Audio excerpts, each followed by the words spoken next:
क्या आपने वैनम की पहली फिल्म देखी है? नहीं? तो चलिए देखते हैं वैनम की अनोखी शुरुआत। वैनम की पहली झलक हमें स्पाइडरमैन 3 में मिली थी, जहां उसने स्पाइडरमैन को अपना पहला होस्ट चुना था। वैनम फिल्म की शुरुआत होती है एक bio engineering company life foundation से, जो इंसानों को ताकतवर बनाने के लिए दवाइयां और गुप्त रिसर्च कर रही है। इसके मालिक डॉक्टर ड्रे दुनिया के सबसे इंटेलिजेंट लेकिन खतरनाक साइंटिस्ट्स में से एक है। डॉक्टर ड्रे गरीब और बेघर लोगों को सिम्बियोट्स के साथ प्रयोग करने के लिए इस्तेमाल करते हैं। ये सिम्बियोट्स अंतरिक्ष से आए हुए एलियन स्पीशीज हैं और इनका इंसानों के साथ परफेक्ट मैच होना बहुत जरूरी है। लेकिन ज्यादातर लोगों का सही मैच नहीं बनता और सिम्बियोट्स उन्हें अंदर से खा जाते हैं। डॉक्टर ड्रे असफलता से हार नहीं मानते और अपने साइंटिस्ट्स को तुरंत अगले प्रयोग जारी रखने का आदेश देते हैं। ये सब देखकर साइंटिस्ट डोरा डर जाती है और लाइफ फाउंडेशन के इन खतरनाक प्रयोगों को उजागर करने का फैसला करती है। तो दोस्तों, क्या डॉक्टर ड्रे का ये गुप्त मिशन क्या होगा? पता है वैनम पृथ्वी पर कब आया था? ये कहानी शुरू। क्या आपने वैनम की पहली फिल्म देखी है? नहीं? तो चलिए देखते हैं वैनम की अनोखी शुरुआत। वैनम की पहली झलक हमें स्पाइडरमैन 3 में मिली थी, जहां उसने स्पाइडरमैन को अपना पहला होस्ट चुना था।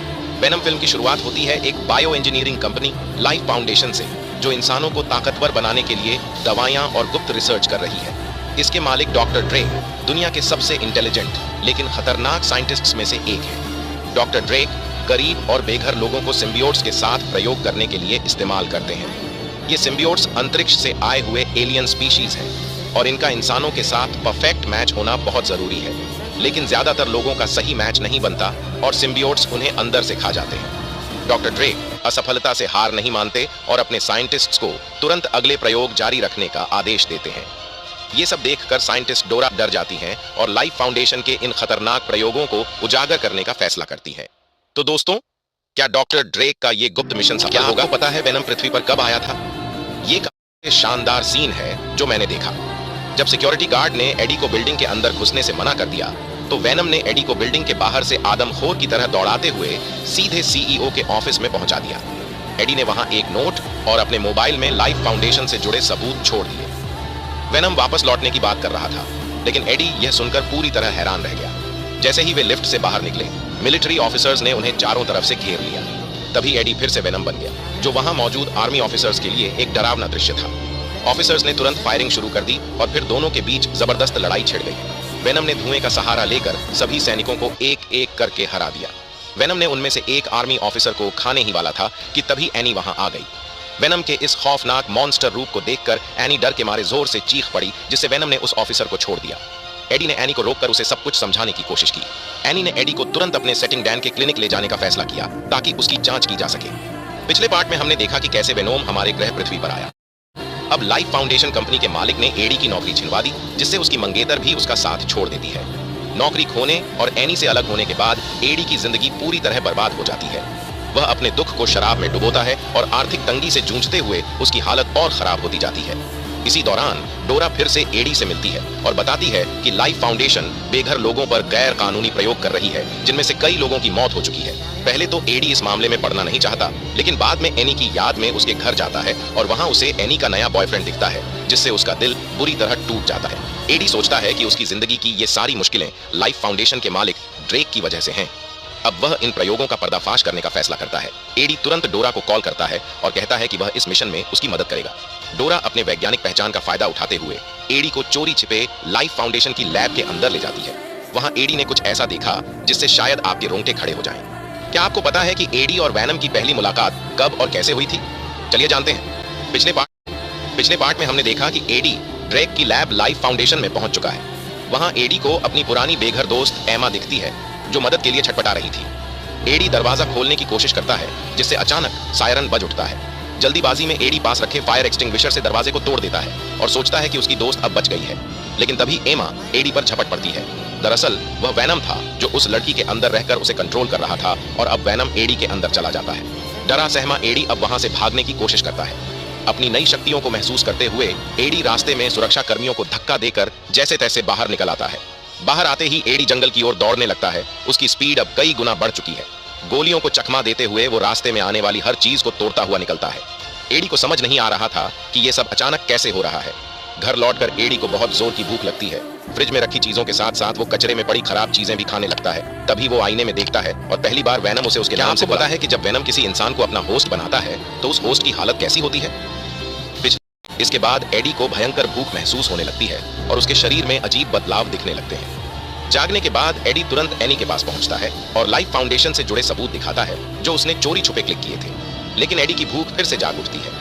उसकी हालत इतनी खराब हो जाती है कि वो झींगा मछली को खाने लगता है, मगर पकी हुई चीजें उसकी भूख को शांत नहीं कर पाती। मजबूरी में एडी सीधे पास के फिश टैंक में कूद जाता है और वहां से एक जिंदा झींगा पकड़कर खा लेता है। यह देखकर वहां बैठे लोगों की फट के चार हो जाती है। एनी का बॉयफ्रेंड डैन, जो एक डॉक्टर है, एडी को तुरंत अपने क्लिनिक ले जाता है और उसकी जांच एमआरआई मशीन से करता है। जैसे ही एमआरआई चालू होती है, एडी के अंदर का वेनम नजर आने लगता है और एडी दर्द से छटपटाने लगता है। डैन घबराकर एमआरआई बंद कर देता है।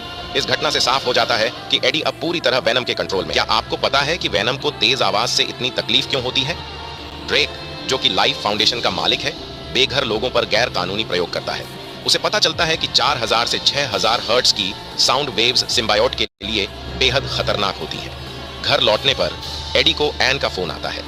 वह पूछती है कि एडी के साथ क्या हो रहा है और बताती है कि शायद एडी के शरीर में कोई पैरासाइट हो सकता है जो उसकी अजीब हरकतों का कारण बन रहा है। एडी परेशान हो जाता है। इसी बीच एडी के बगल वाले अपार्टमेंट में एक तेज डीजे म्यूजिक चला रहा होता है। जब एडी उससे आवाज कम करने को कहता है तो पड़ोसी उसे नजरअंदाज कर देता है। इस पर वेनम एडी के शरीर से बाहर निकलकर पड़ोसी को डराने लगता है। वेनम की डरावनी हरकतों को देखकर पड़ोसी की फटके हाथ में आ जाती है। दूसरी तरफ ड्रेक को पता चलता है कि डोरा ने लैब से उसका एक सिम्बियोट चुरा लिया है। गुस्से में वह डोरा पर एक सिम्बियोट छोड़ देता है। डोरा उसकी शिकार बन जाती है और कुछ ही पलों में उसकी हालत बदलने लगती है। तो दोस्तों, क्या अब हमें लेडी वेनम देखने? ड्रेक ने अपने आदमियों को एडी और वेनम को जिंदा पकड़ने के लिए 4 रशियन लड़कियों के साथ वक्त बिताने का लालच क्यों दिया?